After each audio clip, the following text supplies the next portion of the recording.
खुदा इस खुशफहमी से बाहर आओ, सुन्नियों बाहर आ जाओ। ये हमें धोखे में मुब्तला किया गया है कि तुम नबी के नाम के नारे लगाओ, नात खानी करो, नजात पा जाओगे। कोई ऐसा स्टैंडर्ड शरीयत ने नहीं दिया। इताअत रसूल है। मैं ये नहीं कह रहा हूं नात खानी गलत है, मैं ये नहीं कह रहा हूं इस पे सवाब मिलेगा, ये सवाब नहीं मिल, नो, सवाब हासिल होगा, सवाब नहीं मिलेगा ये मैं नहीं कह रहा हूं। लेकिन इनसे मुतमिन होकर सोचना नबी की मानो ना मानो हमें जन्नत मिल जाएगी। मैदान माशर में पहुंचेंगे तो फरिश्ते आएंगे, हुजूर टन सुन्नी साहब आप यहां खड़े, जन्नत तो आपका इंतजार कर रही है। और ये मटकता हुआ झूमता हुआ सीधा जन्नत में चले जाएगा। मुफ्ती साहब लाइन में लगे हुए हैं, ये पप्पू निकल जाएगा वहां पे, क्योंकि हर रात ये नात खानियों में बैठा करता था। भाई कुल हाथु बुरहानकुम इन कुंतुम सादिकीन, लाइए अगर आपके पास दलील है तो पेश कर देना। सिवाय आपके हुस्न जन के क्या है? आप कहेंगे जी हमारा हुस्न जन है, अल्लाह करम फरमाएगा। आपके हुस्न जन की तरह तो काफिर भी हुस्न जन रखता है। हिंदू भी कहता है भी मेरा हुस्न जन है, मेरी बुतों की इबादत से अल्लाह ताला मुझे निजात देगा। क्रिश्चियन भी ये कहता है ईसा अलैहिस्सलाम को अल्लाह का बेटा मानता हूं, अल्लाह मुझे निजात देगा। हुस्न जन पर फैसला नहीं होता, वरना तो हर एक हक कहलाए, दलील पर फैसला होता है। आप मुझे दलील दीजिए कि आप नमाज ना पढ़ें, आप झूठ बोले, आप गीबतें करें, आप लड़कियों के पीछे भागें, आप फहाशी करें, आप गंदी गालियां बकें, आप हीरोइन पिए, आप सिगरेटें पिए, आप नशा करें, आप माँ बाप की आंखों में आंखें डालकर बदतमीजियां करके उनको उनकी कमजोरियों का एहसास दिलाएं और सिर्फ नात खानी में बैठे आपको नजात मिल जाएगी। लाइए दलील इस पर पेश कीजिए। मैं यही बैठा हूं, लाओ दलील लेकर आओ यहां पर कि आपका जुलूस निकालना आपको नजात दे देगा, लाइटिंग करना आपको नजात दे देगा। गलत।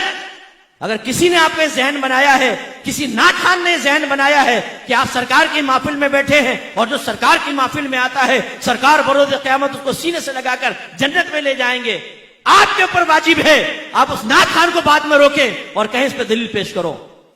ठीक है हम तुम्हारी बात मानते हैं, नहीं मानते मुफ्ती साहब की बात, वो डांट के चले गए, सख्त लहजे में गुफ्तगू की, तुमने बड़ी प्यारी बात कही, लाओ दलील दो। जब तक नाथ खान दलील ना दे बंद कर लेना उसको घर के कमरे में, बोलना कि नहीं जाने देंगे। तुमने कैसे धोखे में मुब्तला किया, तुमने हमें नमाजों से दूर कर दिया, तुमने तकवे से दूर कर दिया, हराम खा खाकर नाथ खानियों में आकर बैठकर हम समझते नजात हो जाएगी। कैसे हो जाएगी?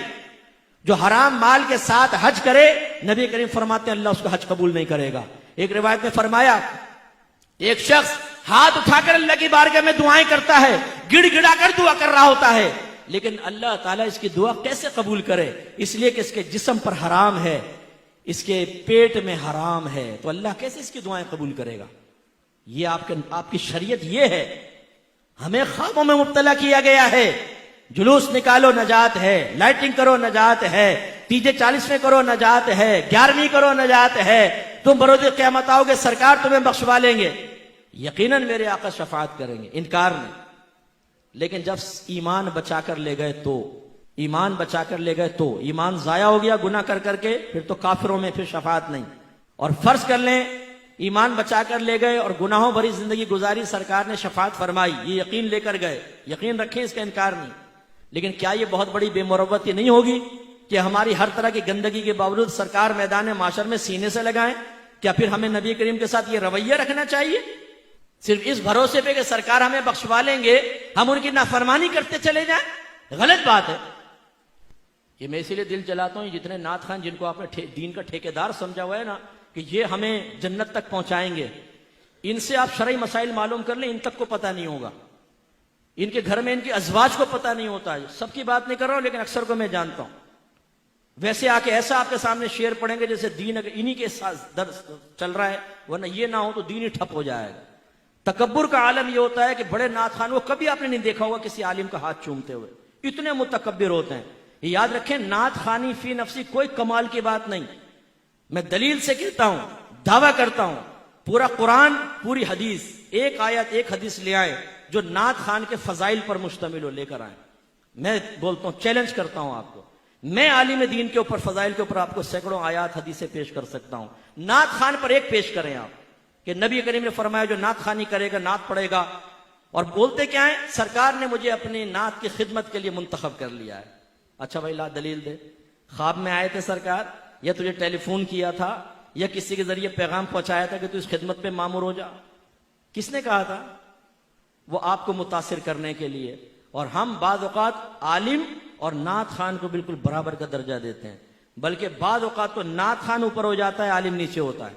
आपकी मस्जिद का इमाम वो अगर बैठा हो और एक मशहूर बड़ा नात खान आकर बैठे, आपका इमाम हकीर होगा, चाहे वो आलिम दीन हो, वो नात खान को बड़ा सोफा दिया जाएगा, इमाम साहब साइड में बैठे होंगे। ये तकसीम किसने की है? ये नात खानी को इतना ऊपर जो आपने चढ़ा दिया है। जो रियाकाराना, बाज नात खान रियाकाराना नात पढ़ते हैं, पैसे के लिए नात पढ़ते हैं।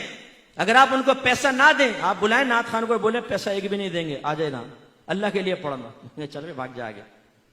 मैंने एक दफा फोन किया एक नात खान को, उनके असिस्टेंट ने उठाया, मैंने नाम नहीं जाहिर किया, मैंने कहा फुला हैं, बोले वो मसरूफ हैं, आप बोले क्या करना है। मैंने कहा मैंने कहा चलो आजमाता हूं। मैंने कहा एक नातिया महफिल रखनी है, उनसे टाइम लेना है। हाँ बताएं, मैं उनके असिस्टेंट हूं। अच्छा ले जाओ, बड़ा सख्त उसने रखा हुआ ना। तो मैंने कहा क्या वो कुछ पैसे से भी लेंगे? आपको कुछ भी मालूम नहीं, एक नात खान अपना टाइम निकाले पैसे ना ले। मैंने कहा अच्छा भाई मुझे पता नहीं था, कौन है आप? मैंने कहा भाई मुफ्ती मोहम्मद अकमल कहते हैं। अरे मुफ्ती साहब आपने पहले क्यों नहीं बताया? यार तुम अभी तो डांट रहे थे मुझे, तुम मुझे जलील कर रहे थे फोन के ऊपर, अभी मैंने नाम लिया तो तुमने फौरन, अगर यानी आम आदमी हो तो जलील करो उसको जितना मर्जी, पैसे के बगैर तुम आते नहीं हो। पैसे लेके इस्तिंजा खाने में जाके लिफाफा गिनते हो, कितने पैसे दिए, कम होते हैं तो आके लड़ना झगड़ना शुरू कर देते हो।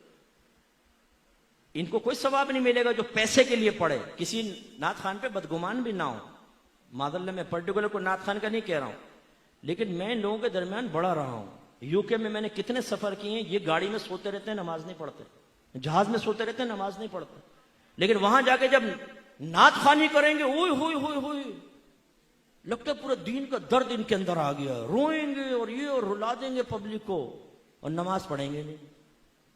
ये नहीं क्या कर रहे हो? और आपने उनको हीरो बनाया हुआ है।